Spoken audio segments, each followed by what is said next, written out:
Shalom,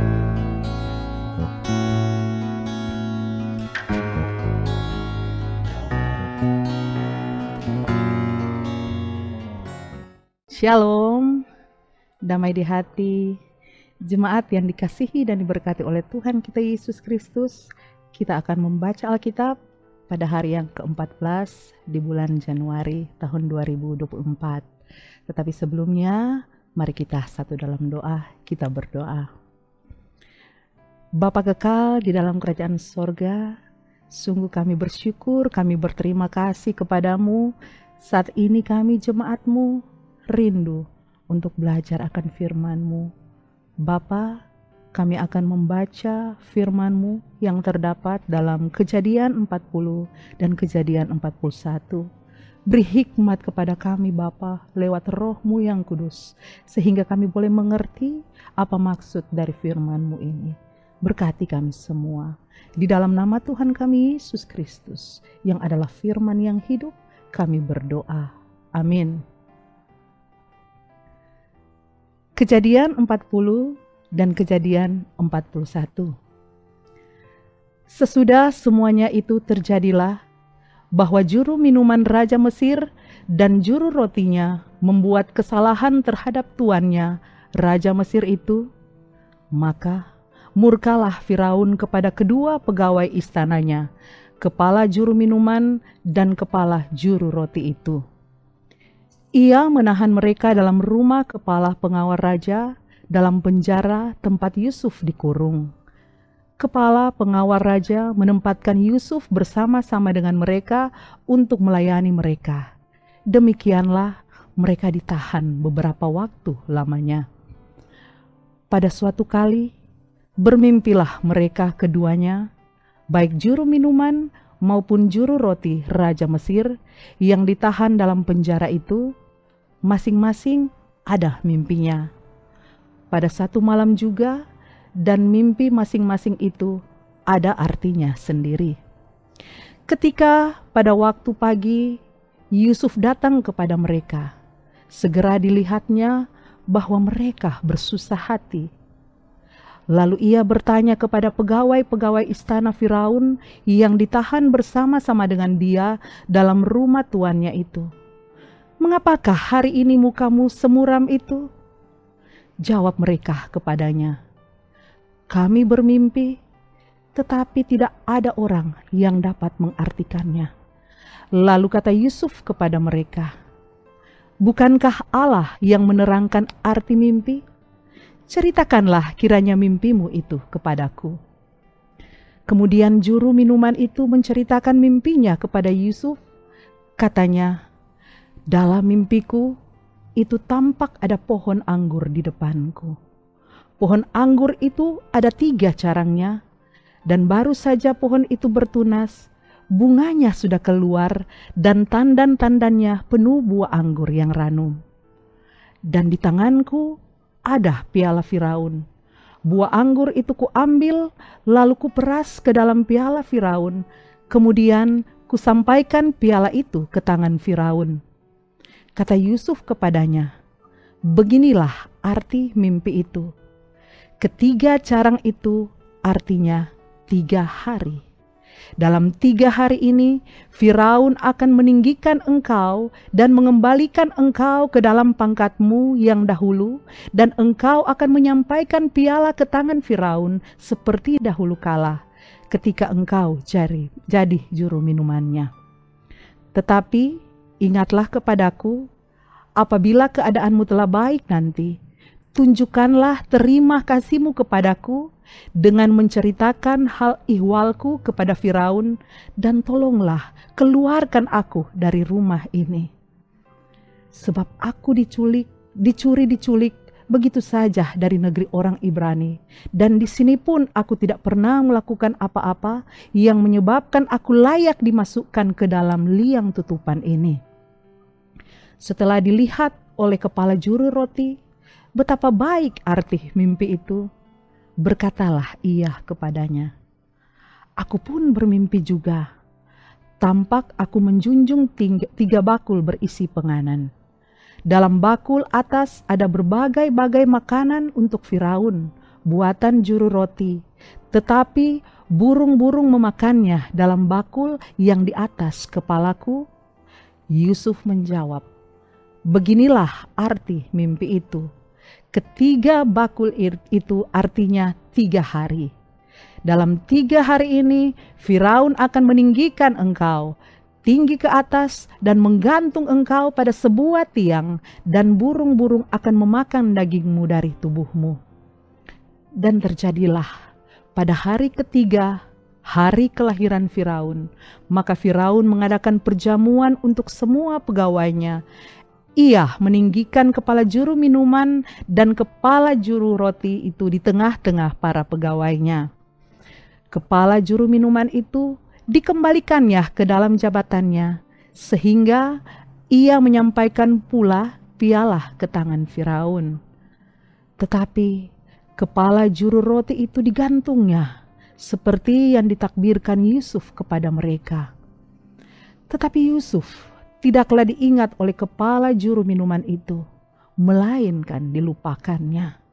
Setelah lewat 2 tahun lamanya, bermimpilah Firaun bahwa ia berdiri di tepi sungai Nil.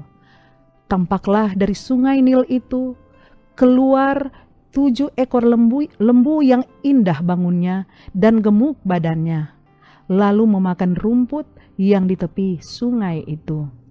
Kemudian tampaklah juga 7 ekor lembu yang lain yang keluar dari dalam sungai Nil itu, buruk bangunnya dan kurus badannya, lalu berdiri di samping lembu-lembu yang tadi di tepi sungai itu. Lembu-lembu yang buruk bangunnya dan kurus badannya itu memakan ke-7 ekor lembu yang indah bangunnya dan gemuk itu. Lalu terjagalah Firaun. Setelah itu tertidur pula lah ia dan bermimpi kedua kalinya. Tampak timbul dari satu tangkai 7 bulir gandum yang bernas dan baik. Tetapi kemudian tampaklah juga tumbuh 7 bulir gandum yang kurus dan layu oleh angin timur. Bulir yang kurus itu menelan ke-7 bulir yang bernas dan berisi tadi. Lalu terjagalah Firaun. Agaknya ia bermimpi. Pada waktu pagi gelisahlah hatinya. Lalu disuruhnyalah memanggil semua ahli dan semua orang berilmu di Mesir. Firaun menceritakan mimpinya kepada mereka, tetapi seorang pun tidak ada yang dapat mengartikannya kepadanya. Lalu berkatalah kepala juru minuman kepada Firaun, "Hari ini aku merasa perlu menyebutkan kesalahanku yang dulu." Waktu itu tuanku Firaun murka kepada pegawai-pegawainya dan menahan aku dalam rumah pengawal istana beserta dengan kepala juru roti. Pada satu malam juga kami bermimpi. Aku dan kepala juru roti itu masing-masing mempunyai mimpi dengan artinya sendiri. Bersama-sama dengan kami ada di sana seorang muda Ibrani, hamba kepala pengawal istana itu. Kami menceritakan mimpi kami kepadanya, lalu diartikannya kepada kami mimpi kami masing-masing. Dan seperti yang diartikannya itu kepada kami, demikianlah pula terjadi. Aku dikembalikan ke dalam pangkatku dan kepala juru roti itu digantung. Kemudian Firaun menyuruh memanggil Yusuf. Segeralah ia dikeluarkan dari tutupan. Ia bercukur dan berganti pakaian, lalu pergi menghadap Firaun.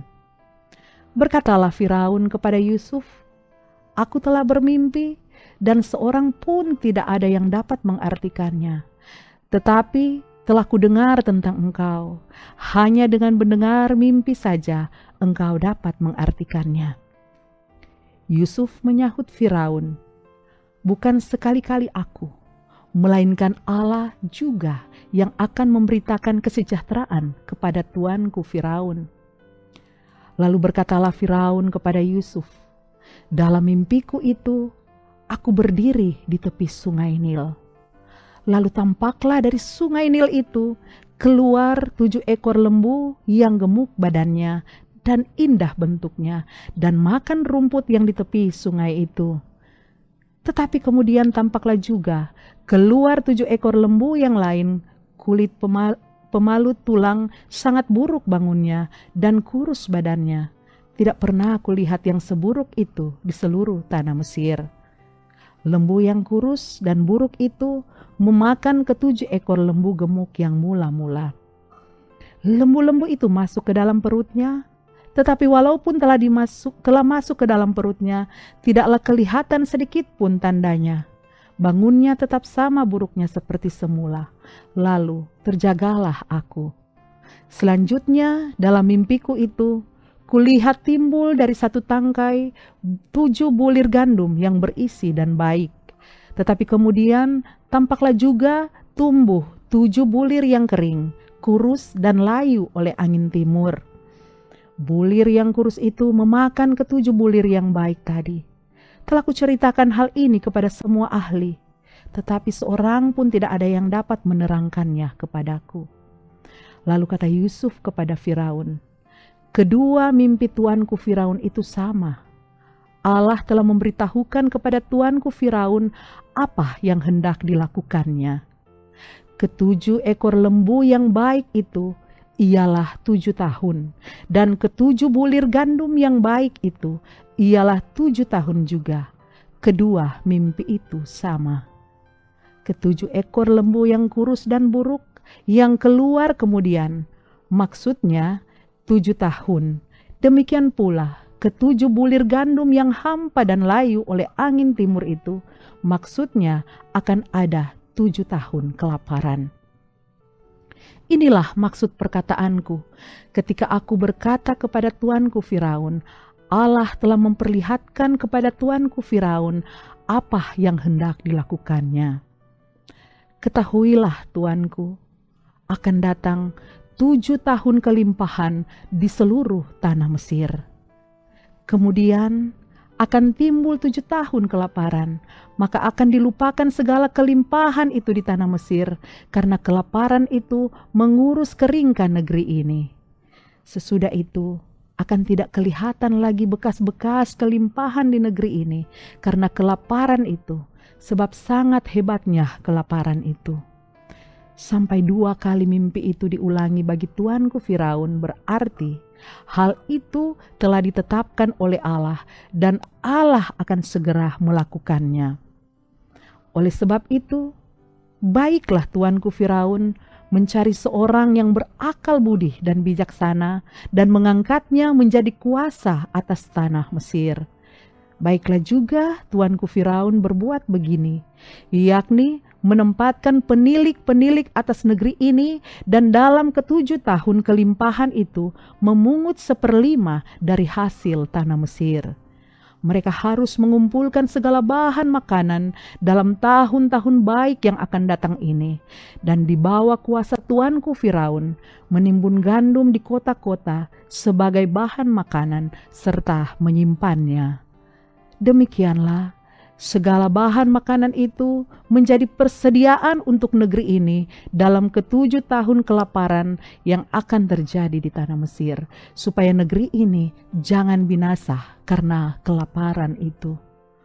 Usul itu dipandang baik oleh Firaun dan oleh semua pegawainya. Lalu berkatalah Firaun kepada para pegawainya, mungkinkah kita mendapat orang seperti ini? Seorang yang penuh dengan roh Allah? Kata Firaun kepada Yusuf, oleh karena Allah telah memberitahukan semuanya ini kepadamu, tidaklah ada orang yang demikian berakal budi dan bijaksana seperti engkau. Engkaulah menjadi kuasa atas istanaku, dan kepada perintahmu seluruh rakyatku akan taat. Hanya tahta inilah kelebihanku daripadamu. Selanjutnya Firaun berkata kepada Yusuf, dengan ini aku melantik engkau menjadi kuasa atas seluruh tanah Mesir. Sesudah itu Firaun menanggalkan cincin materainya dari jarinya dan mengenakannya pada jari Yusuf. Dipakaikannya kepada Yusuf pakaian daripada kain halus dan dikantungkannya kalung emas pada lehernya. Lalu Firaun menyuruh menaikkan Yusuf dalam keretanya yang kedua, dan berserulah orang di hadapan Yusuf, "Hormat!" Demikianlah Yusuf dilantik oleh Firaun menjadi kuasa atas seluruh tanah Mesir. Berkatalah Firaun kepada Yusuf, "Akulah Firaun, tetapi dengan tidak setahumu, seorang pun tidak boleh bergerak di seluruh tanah Mesir." Lalu Firaun menamai Yusuf Safnat Paaneah, serta memberikan Asnat, anak Potifera, imam di On, kepadanya menjadi istrinya. Demikianlah Yusuf muncul sebagai kuasa atas seluruh tanah Mesir. Yusuf berumur 30 tahun ketika ia menghadap Firaun, raja Mesir itu. Maka pergilah Yusuf dari depan Firaun, lalu dikelilinginya lah seluruh tanah Mesir.